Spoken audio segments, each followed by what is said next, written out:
8 million people have been affected by the massive earthquake in Nepal, more than a quarter of the country's population, the United Nations says.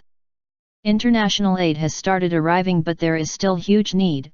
1.4 million require food aid, the UN said. The 7.8 magnitude quake hit Nepal on Saturday, destroying buildings in Kathmandu and severely affecting rural areas across the region.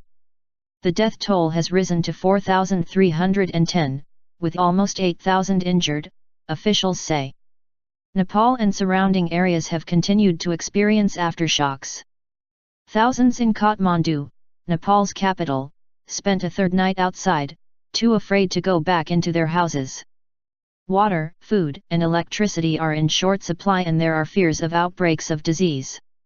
According to initial estimations and based on the latest earthquake intensity mapping, 8 million people in 39 districts have been affected, of which over 2 million people live in the 11 severely affected districts, said the most recent report from the UN Office of the Resident Co-ordinator. The situation is critical in the remote rural regions towards the epicenter of Saturday's quake. In the rural areas, 90% of the people have been affected by this calamity, Surya Mohanad Hikarai, an official in the district of Gorkha, close to the epicenter, told AP news agency. They have lost their homes and livestock, they have no way of getting food. It is very difficult to reach them, he added.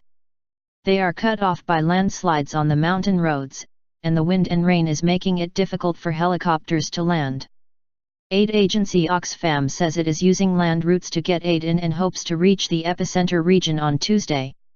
The Nepal government has pleaded for overseas aid, everything from blankets and helicopters to doctors and drivers. We urge foreign countries to give us special relief materials and medical teams. We are really desperate for more foreign expertise to pull through this crisis, said Chief Secretary Leela Mani Patil.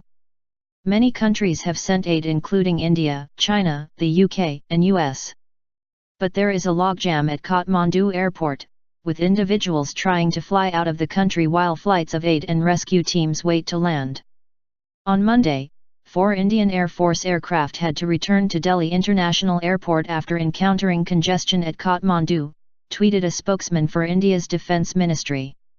Almost the entire Nepali army and police have joined the search and rescue operations, officials say. People are still being pulled from the rubble more than 50 hours after the tragedy. Hospitals are unable to cope with the huge numbers of people in need of medical attention, and some Nepalis have complained of aid being slow to reach them. The country's most deadly earthquake in 81 years triggered avalanches that have killed 18 people on Mount Everest, the worst disaster in history on the world's highest peak. More than 200 people were trapped on the mountain, but helicopters are bringing them to safety, with about 60 rescued on Monday, according to the Tourism Ministry. Expedition leader Chris Harling described experiencing the quake on the north side of Everest, telling the BBC the camp started to vibrate underneath us, which increased in intensity up to the point where the ground was literally shaking backwards and forwards like a giant jelly. It was absolutely incredible.